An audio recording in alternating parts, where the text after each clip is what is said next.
Bonjour à toutes et à tous et bienvenue sur cette table ronde avec Aurélien. Bonjour là. On a un peu de retard, mais on va rattraper tout ça. Donc, pour rappeler le contexte, donc on est dans l'événement Évadez-vous, la première édition du 10 au 25 septembre.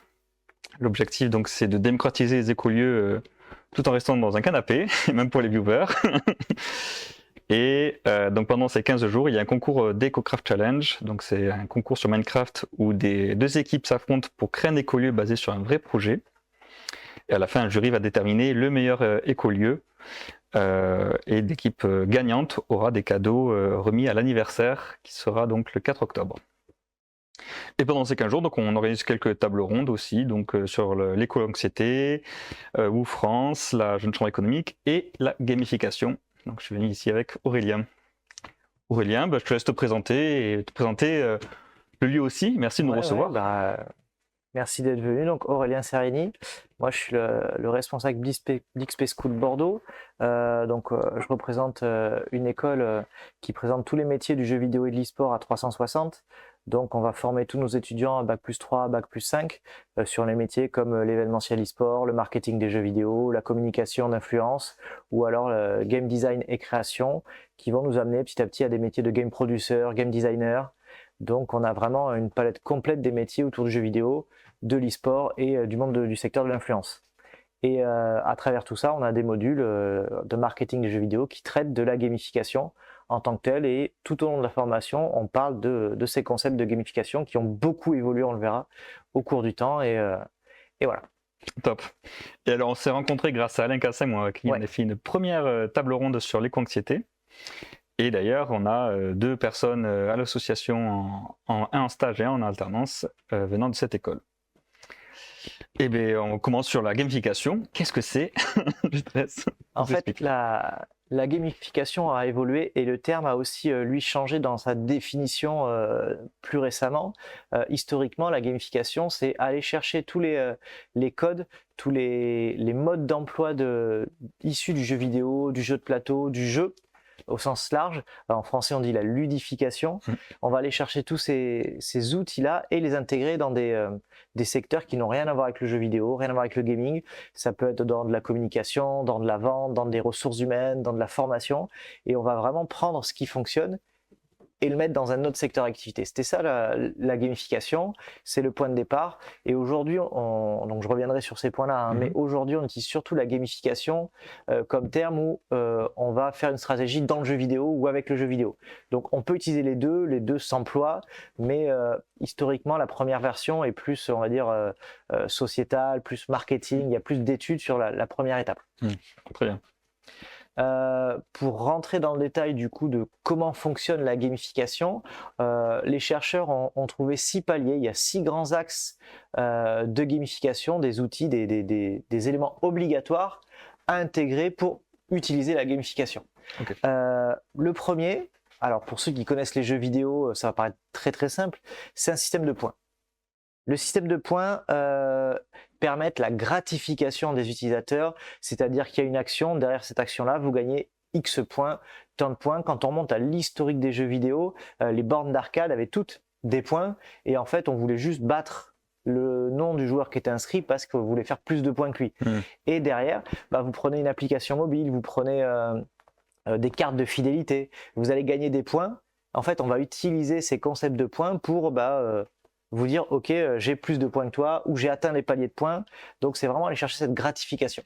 Ce qu'on aime bien chez l'humain de manière générale. C'est beaucoup de push psychologiques qui existent toujours, qui satisfont l'être humain et donc les points en font partie.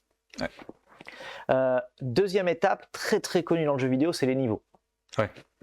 Peu importe le jeu vidéo, on est habitué à monter des niveaux.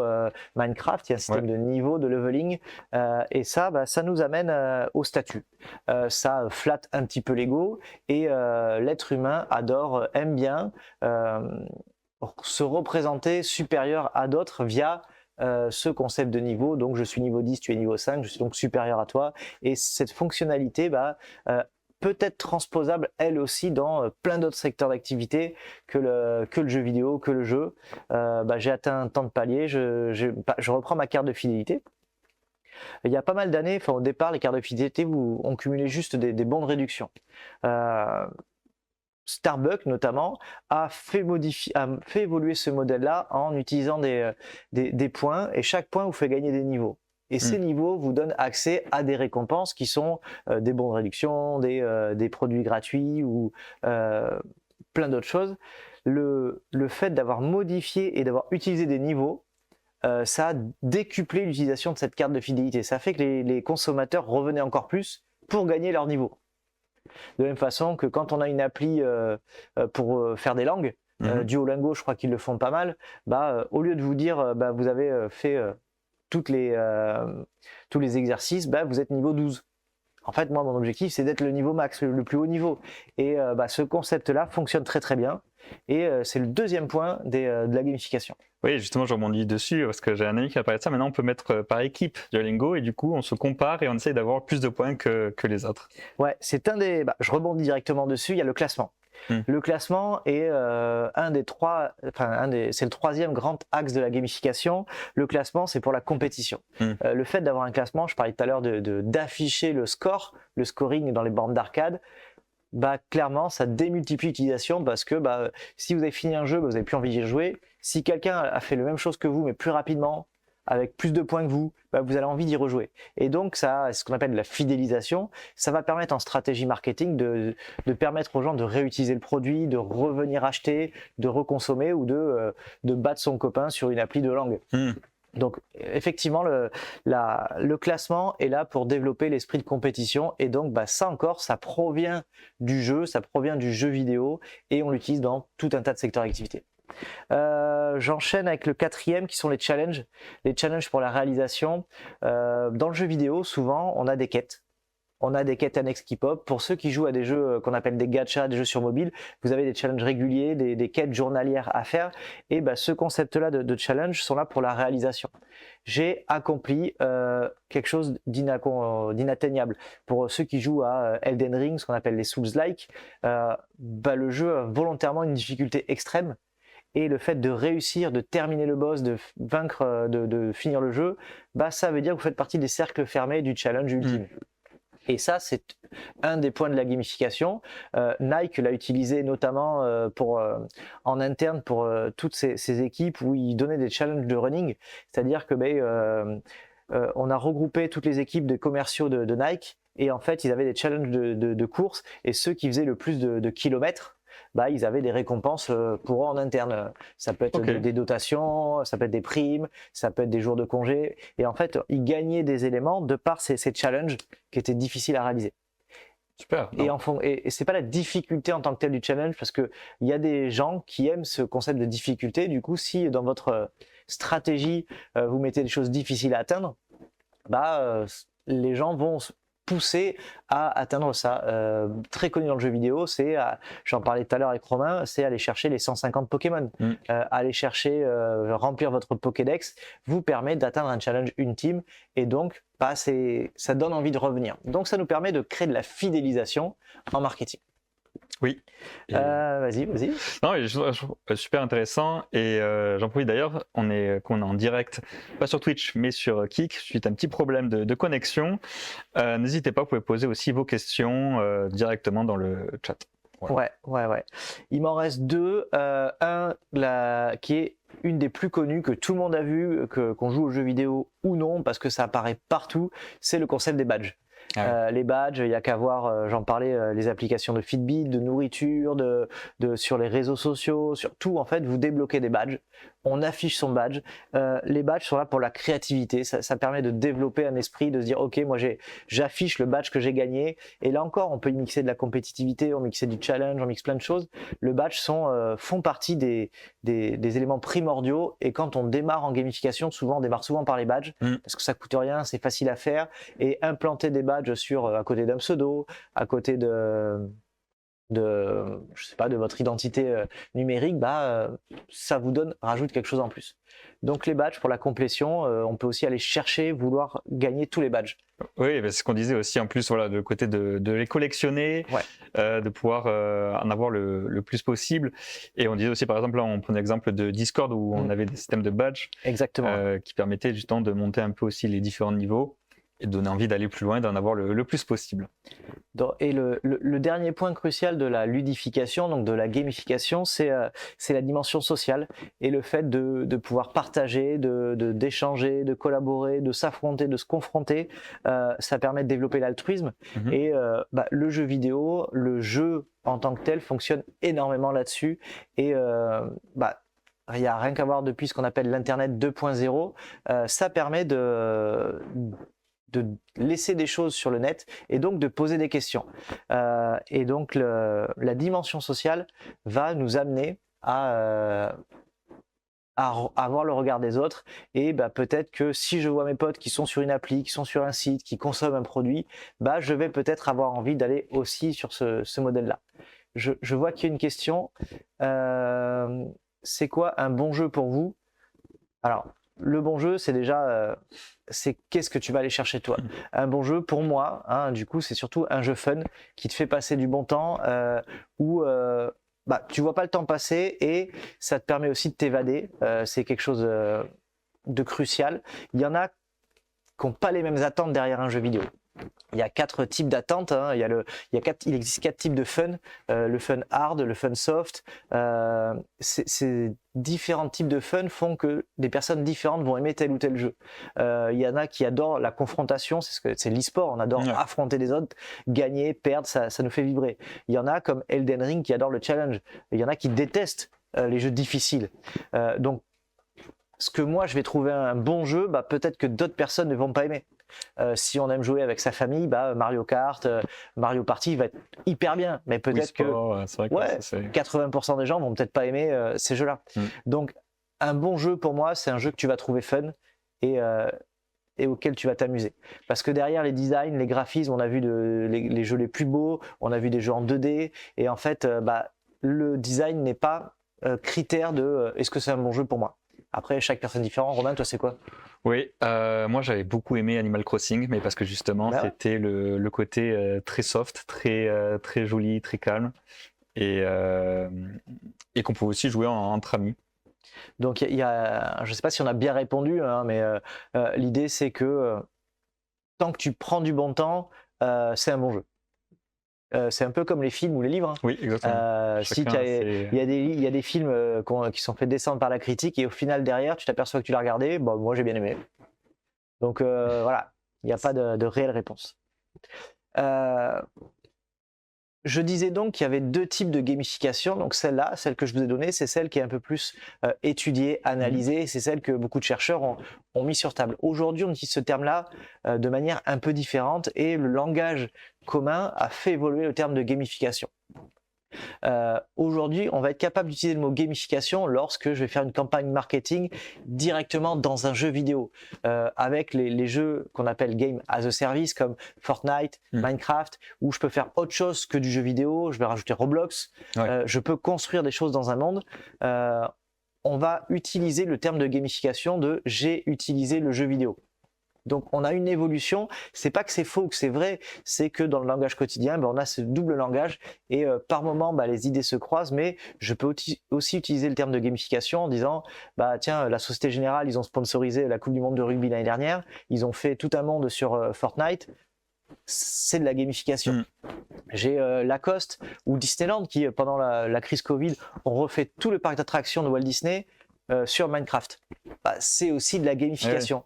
J'ai utilisé le jeu vidéo à l'inverse dans une autre utilisation que pour jouer au jeu vidéo. Donc on a vraiment j'ai une stratégie, je la mets dans un jeu vidéo, ou alors j'utilise un jeu vidéo, je le fais sortir de ma stratégie de base qui est jouer. Donc ça, c'est les 2 grands points de la gamification. Oui, c'est super, c'est très utile notamment tout le monde, mais aussi pour la nouvelle génération qui est un peu en recherche toujours de vouloir de la compétition, des petites récompenses, que ce soit pour la sensibilisation, ce qu'on fait par rapport à EVAD, mais aussi sur l'éducation, comme tu disais, sur le marketing. Enfin voilà, il y a plein d'aspects par rapport à la gamification qui sont très intéressantes et notamment on le voit aussi que ce soit sur l'apprentissage. Minecraft, un monde, c'est ce que tu as à dire? Oui. Non, vas-y. Parce que après, je connais il y a Minecraft Éducation, c'est ça, voilà, qui permet d'apprendre, mais je connais juste de nom, je me suis jamais servi. Ça fait partie d'un d'un segment de jeux vidéo qu'on appelle les serious games, où l'idée c'est d'utiliser toutes les interfaces, la technologie, les codes du jeu vidéo pour aller faire peut-être un petit peu d'histoire, un petit peu de géographie, de l'anglais.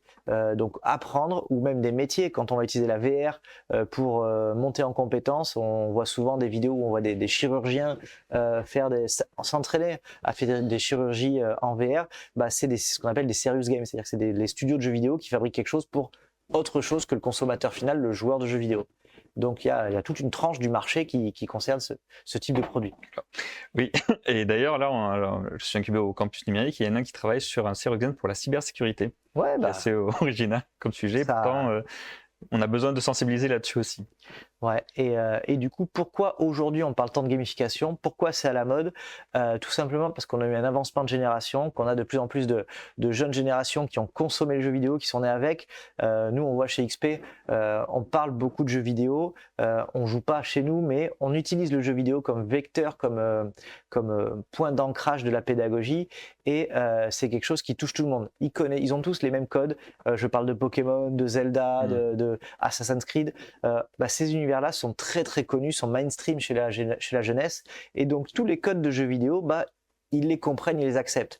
Donc quand demain je suis une société que je vais utiliser le jeu vidéo comme vecteur, de suite je vais capter l'attention de gens qui ne regardent peut-être plus la télé, qui n'écoutent plus la radio, qui lisent plus les journaux, et en fait la gamification va marcher. C'est une stratégie qui fonctionne chez un type de population. Là aujourd'hui on peut aller tabler jusqu'à 35, les 18-35 ans ont une bonne connaissance de jeux vidéo, c'est-à-dire que toutes les stratégies qu'il y a derrière, que j'ai parlé, les badges, les niveaux, les points, en fait, ils vont adhérer naturellement à ça. C'est pour ça qu'en fait, ces stratégies de gamification arrivent et fonctionnent en ce moment. Ouais, non, c'est vrai que c'est... Et toi, comme ça, quel est ton jeu préféré? Alors, mon jeu préféré, c'est un jeu nostalgique, c'est lequel j'ai joué énormément de temps, qui m'a vraiment fait voyager. C'est The Legend of Zelda Ocarina of Time. Donc j'y ai passé beaucoup de temps, mais c'est surtout que j'avais l'âge où je pouvais vraiment me projeter dans l'univers. On était les premières grandes mondes ouverts en 3D, donc Hyrule. Je dirais que c'est mon jeu top 3. Que des bons souvenirs en repensant à ce jeu. C'est vrai que j'ai beaucoup joué aussi, puis on se plonge dans l'univers, et pareil aussi, moi j'aime beaucoup les graphismes, et c'est vrai que c'était très impressionnant pour l'époque, l'ensemble. Non, mais clairement Nintendo 64, je ne sais pas s'il y en a qui savent la console. Après, j'ai deux autres jeux auxquels j'ai passé énormément de temps, beaucoup de temps de ma vie, dont un qui existe encore aujourd'hui, qui a encore une mise à jour qui est sortie il y a 2 semaines, c'était World of Warcraft. Donc World of Warcraft, j'y ai passé énormément de temps aussi. J'ai un peu joué, mais je sais pas quoi, pour moi c'était trop monde ouvert, mais je sais qu'il y a des grands fans dessus. Je crois qu'il y a une question qui arrive, concernant la première question. Alors, comment abordez-vous l'équilibre entre challenge, accessibilité pour garder l'intérêt du joueur tout en évitant la frustration ou un ennui? Alors déjà, quand on veut faire des stratégies de gamification, l'idée c'est déjà de se fixer un objectif. Quel est l'objectif pour ma société ou que je veux mettre en place? Est-ce que je veux fidéliser? Est-ce que je veux aller chercher des nouveaux consommateurs? Est-ce que je veux faire découvrir un produit? Et derrière cet objectif-là, je vais y mettre une stratégie. L'idée c'est pas de tout mettre. C'est pas parce que j'ai mis des niveaux, des challenges, des points et des badges que je vais atteindre mon objectif. Et on va utiliser certains de ces critères, certains de ces outils pour atteindre notre objectif. Et plus vous êtes expérimenté, plus vous connaissez la gamification, plus vous connaissez aussi votre cible, plus vous voulez savoir ce qui va marcher. Il y a des choses qui sont un peu passe-partout, parce que derrière votre stratégie, vous avez aussi un budget. Et en fonction du budget alloué à cette stratégie, vous n'allez pas pouvoir tout faire. C'est-à-dire que créer des badges, il vous faut un designer, il faut quelqu'un qui va être capable de fabriquer tout ça, et ça coûte un budget. Fabriquer une application qui va vous permettre de créer du leveling, des points, là encore, ça coûte de l'argent. Donc, on va jauger entre ce triptyque de quel est mon budget pour ma stratégie, quel est l'objectif que je veux atteindre et quelle est ma cible. Et en fonction de tout ça, lorsqu'on est assez expérimenté, la réponse apparaît d'elle-même. On va faire un système de leveling et de points et c'est suffisant. Ou alors, c'est quelque chose de plus complexe, plus complet. On va pouvoir tout oublier. Voilà pour l'équilibre. Une autre question qui arrive. pour utiliser la gamification? Alors, encore une fois, la gamification est une des stratégies qui nous permettent d'atteindre un objectif. En marketing, on fonctionne comme ça, c'est-à-dire que j'ai un objectif, j'en ai parlé, hein, garder mes clients actifs, donc ce qu'on appelle fidéliser, je veux aller chercher de nouveaux clients, je veux promouvoir un produit. En fonction de ça, j'ai tout un tas de stratégies qui arrivent. Je peux faire du co-branding, je peux faire du sponsoring, je peux faire des partenariats, et la gamification apparaît comme un outil supplémentaire. Et derrière cet outil, je me dis, j'ai une cible qui est jeune, je sais qu'il joue aux jeux vidéo, je veux transmettre ma culture sur la RSE et l'écologie, et bien là, je vais peut-être pouvoir utiliser la gamification pour me démarquer de mes concurrents, parce que je serai le seul à utiliser la gamification là où tout le monde utilise les journaux, la presse, la radio, et ça va peut-être me démarquer de la concurrence. Donc c'est aussi un axe qui me fait me démarquer de la concurrence. Ok, non, super, super intéressant. J'espère que j'ai pu répondre à la question. Oui, parfait. Donc, si vous avez d'autres questions, n'hésitez pas. Est-ce qu'on avait donc prévu d'autres points à aborder? L'idée, c'était de donner peut-être quelques exemples voilà, d'entreprises dans différents cas. Aujourd'hui, il y a pas mal d'entreprises qui utilisent la gamification comme moyen de recrutement. Oui. C'est-à-dire que beaucoup d'étudiants ou de gens à la recherche d'emploi ont tous les mêmes compétences techniques, c'est-à-dire les hard skills. Ils maîtrisent les outils de la suite Adobe, ou j'ai un bac+5 en management. Mais ce qu'on va aller chercher, souvent les entreprises, qu'elles ont besoin, c'est des soft skills. Les soft skills, c'est l'attitude, c'est le management, c'est le leadership, c'est la prise de parole. Et ça, le jeu vidéo, certains jeux peuvent vous permettre de détecter ces soft skills. Donc, notamment, on a des types de jeux précis qui vont permettre de faire émerger ces compétences-là. Et donc, vous allez pouvoir recruter ou faire émerger des clients, des candidats à votre offre d'emploi via la gamification et via le jeu vidéo. Oui, même à l'inverse, il y a France Travail qui utilise un serious game pour entraîner les candidats aux entretiens. Par exemple, j'ai vu passer une question. Oui, est-ce que le jeu vidéo va atteindre un jour sa fin? Alors non, parti comme c'est parti, non, parce que la lecture, par exemple, a plusieurs centaines d'années. Le jeu vidéo va muter, il va évoluer. Là, on est en plein dedans, hein. On arrive avec des nouvelles technologies, parce que le jeu vidéo est quand même issu de la technologie. Ouais. On est passé de jeux électroniques à jeux numériques, donc le jeu vidéo. On va peut-être aller vers de la VR. Les IA vont peut-être nous pousser à faire quelque chose de nouveau. Mais le jeu vidéo, lui, non. Il ne touchera pas à sa fin, parce que, comme j'ai dit, l'être humain a besoin de se divertir, de s'amuser. On a eu les livres, on a encore les livres. On a eu la musique, on a toujours la musique. On a eu le cinéma, les films, les séries, on a toujours ça. Le jeu vidéo se rapproche à ça, c'est ce qu'on appelle les biens culturels. Et je peux me tromper, hein, mais je vois pas un monde où le jeu vidéo va s'arrêter, parce que je vois pas un monde non plus où la musique va s'arrêter, où les livres vont s'arrêter. Oui. Peut-être ça va évoluer, changer un peu de forme, mais non, ça touchera pas à sa fin. Oui, puis surtout, rien qu'en parlant de gamification, on voit bien qu'il y a aussi un intérêt. D'ailleurs, c'est pas uniquement un divertissement. Et je prends l'exemple aussi du théâtre, où on pensait que ça allait mourir. Je l'ai pas dit, mais oui. Voilà. Et finalement, non, ça existe toujours, parce qu'il y a toujours des personnes, et puis même avec l'e-sport, où c'est en train de se développer, puisque maintenant le jeu vidéo rentre aussi en compétition dans le sport. Et c'est formidable, je trouve ça que ça se développe, que maintenant ça peut devenir un métier à part entière. Et voilà, non, après je trouve que c'est... Autre exemple que tout le monde, je pense, a déjà vu, qui a popé depuis quelques années. Avant, dans les supermarchés, on vous faisait gagner directement des produits. Et on fait la même chose, mais on va la gamifier. Et aujourd'hui, vous allez dans un supermarché, vous avez votre ticket de caisse et vous avez une borne, souvent avec un lecteur de code barre, un écran tactile, et on vous dit, voulez-vous jouer? Et en fait, soit c'est un jeu de foot, puisque si c'est les JO, si c'est pendant la période du Tour de France, vous avez, je sais pas moi, des vélos. Et en fait, vous jouez sur la borne Intermarché, Carrefour, Auchan, et vous gagnez ou pas les produits.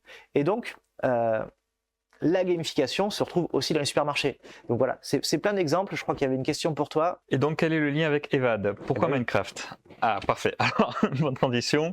Donc nous, en fait, justement, le but, on va se servir de la gamification pour deux objectifs, principalement. Le premier, ça va être pour sensibiliser à la transition écologique, tout en faisant aussi découvrir le monde des écolieux de manière ludique et positive, parce que souvent quand on parle de transition écologique, c'est assez contraignant. On parle, il faut réduire l'électricité, réduire la consommation d'énergie, il faut baisser le chauffage. Alors qu'il y a d'autres aspects qui peuvent montrer notamment le côté positif de cette transition, et on se base notamment sur le solarpunk, comme je te parlais, qui est l'inverse du cyberpunk, où c'est un monde utopiste, mais possible, où un univers où la technologie et l'écologie fonctionnent ensemble avec l'humain aussi. Et donc il y a cette partie-là qu'on fait sur Minecraft, donc c'est notre prototype pour développer après un serious game qui va permettre de se sensibiliser à la transition écologique, mais aussi de pouvoir modéliser et tester son écolieu virtuellement avant de passer à la réalisation, à la conception réelle.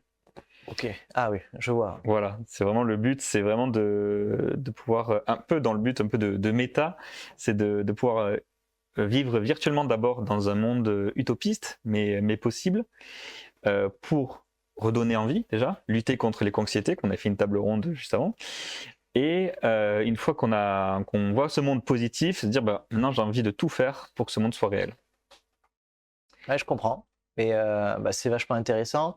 Et effectivement, la différence entre... Parce que si on y réfléchit, tu aurais pu faire un film, un reportage, et la différence vraiment avec le jeu vidéo, pourquoi utiliser, je pense que le concept de jouabilité, de pouvoir se projeter dans l'univers et de bouger, faire bouger son personnage, de faire vivre une aventure à un personnage virtuel, ça permet vraiment de s'immiscer, de s'intégrer dans ce monde. Le gameplay est vraiment la valeur ajoutée du jeu vidéo, et donc cet atout, pour moi, il est indispensable. Voilà, c'est très immersif. Et justement, donc ça permet aussi, comme je dis, de pouvoir tester, mais ça amène à notre deuxième objectif aussi, c'est de développer une boîte à outils qui va regrouper les solutions pour créer et gérer son écolieu. Donc le but c'est de regrouper toute cette boîte à outils, toutes ces solutions en open source sur une plateforme accessible à tout le monde. Et on va mettre aussi un système de gamification avec, comme on parlait là, de points, de badges, etc. pour pouvoir pousser les personnes qui ont soit de l'expertise ou qui veulent participer au projet à s'y intéresser et à partager donc ces retours d'expérience ou ces compétences afin d'avoir une accessibilité beaucoup plus simple pour créer et gérer son écolieu. Je rebondis sur la question, du coup, pourquoi Minecraft? Il y a d'autres jeux, il y a... Ouais, c'est vrai, alors on a beaucoup hésité, on a pensé à Roblox, puisqu'on cherchait un jeu bac à sable où on puisse construire. Et en fait, Minecraft correspondait le mieux à notre cahier des charges, déjà parce que c'est l'un des jeux, je crois même c'est le jeu où il est le plus joué au monde, qui est donc un des jeux les plus connus, avec une communauté... Alors déjà, le plus vendu au monde. Le plus vendu au monde, voilà, c'est ça. Avec une communauté engagée. Et c'est surtout aussi que ça permet avec des modes de pouvoir modifier facilement et de s'adapter en fonction de nos besoins. Et donc là justement c'est ce qu'on voit pour l'EcoCraft Challenge, on a pu mettre en place certains modes qui permettent de délimiter des terrains, avec aussi un effet visuel beaucoup plus solarpunk comme on dit, avec une visibilité. Et donc du coup on est basé sur les petits grains, donc je rebondis sur la question qui a parce que moi elle doit pas être pour moi, je sais pas de quoi on parle. Alors les petits grains, c'est l'association sur laquelle est basé le concours cette année. D'accord. Donc c'est une association qui veut développer un écolieu, plus précisément un tiers-lieu nourricier. C'est un genre ils veulent créer un laboratoire de transformation pour les producteurs, avec une vente à la ferme, un atelier de sensibilisation, de la permaculture. Et donc du coup, cette année, les deux équipes doivent créer ce cahier des charges sur Minecraft. Et après, nous, dans le jury, on essaye d'avoir justement des communes aux alentours de mairies pour un peu vendre le projet et qu'il soit accepté plus facilement dans les communes potentielles. C'est partout en France ou non, il y a une zone précise? Pour le moment, on le fait à côté d'Agen. D'accord. C'était le plus simple, mais après, oui, l'objectif, c'est qu'on soit ouvert partout en France et même à l'étranger, en fonction des différents... je ne sais pas si tout le monde est au courant, du coup, est-ce que tu peux m'expliquer c'est quoi un écolieu? Oui, très bonne question. Alors, un écolieu, c'est vraiment basé sur... c'est un mode de vie qui est basé sur 3 piliers. Donc, il y a l'écologie, le social et l'économie locale. Et après, il y a plusieurs définitions, mais moi, j'aime bien celle où, en fait, c'est un mot valise qui vraiment englobe toute la partie écologie et lieu d'habitation. Donc, dans les écolieux, on retrouve les habitats partagés, les écovillages et hameaux, mais ça peut être aussi donc les tiers-lieux. Et d'ailleurs, ça tombe bien puisqu'on a une table ronde demain sur qu'est-ce que c'est un tiers-lieu.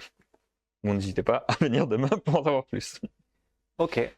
Est-ce qu'on a une autre question qui est apparue? Non? Ok, bah. Pas de questions, bon ben très bien. Moi, c'était bon. Je Ouais. peux avoir un autre exemple si tu veux pour continuer Eh ben allez.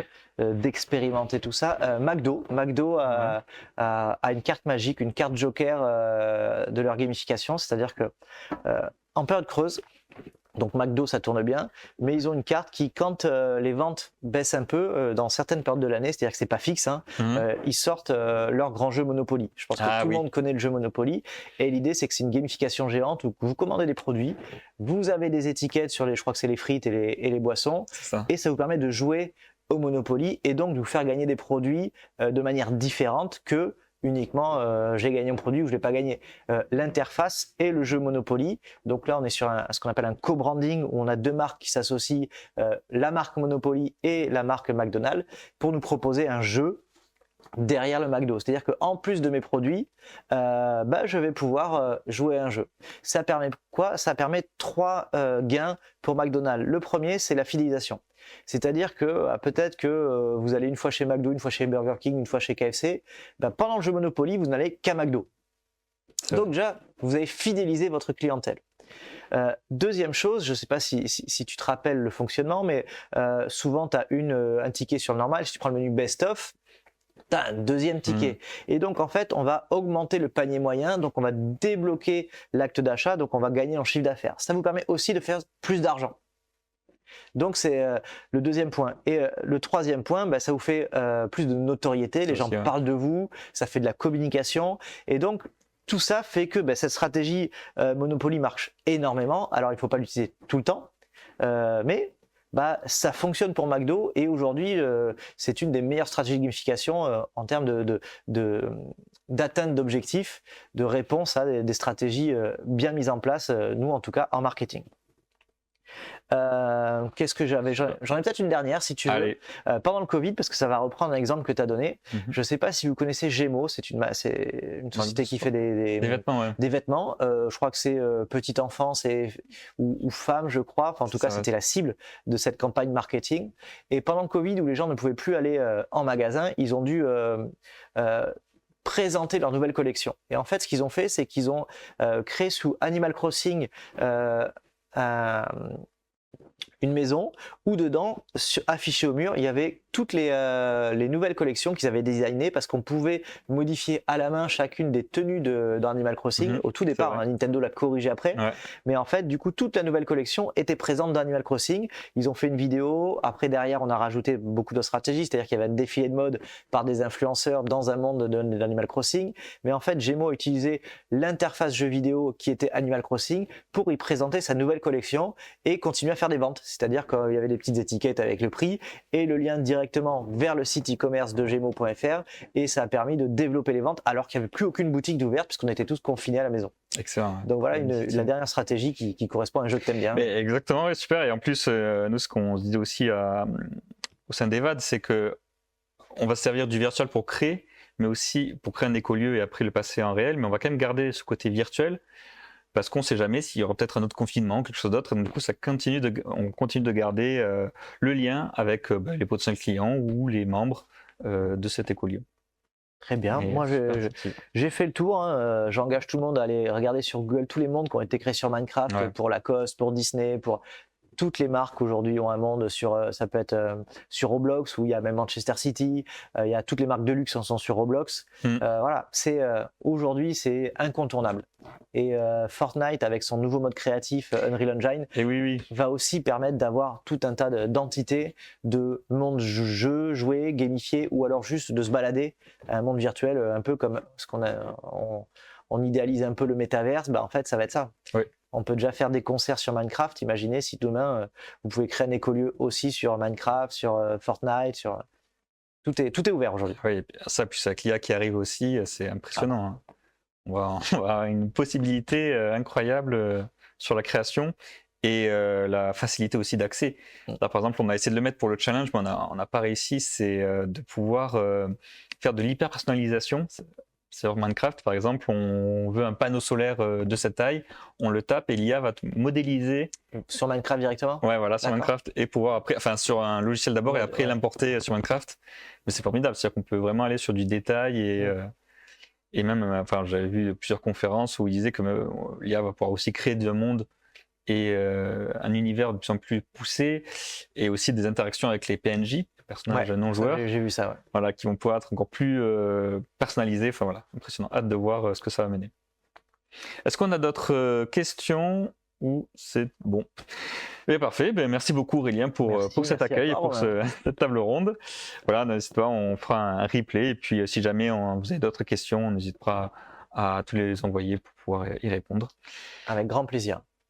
Merci à ceux qui sont participés, et puis à bientôt, à demain pour une table ronde sur les tiers-lieux, et si jamais vous pouvez retrouver le programme complet jusqu'au 25 septembre sur le site evad.org. Au revoir.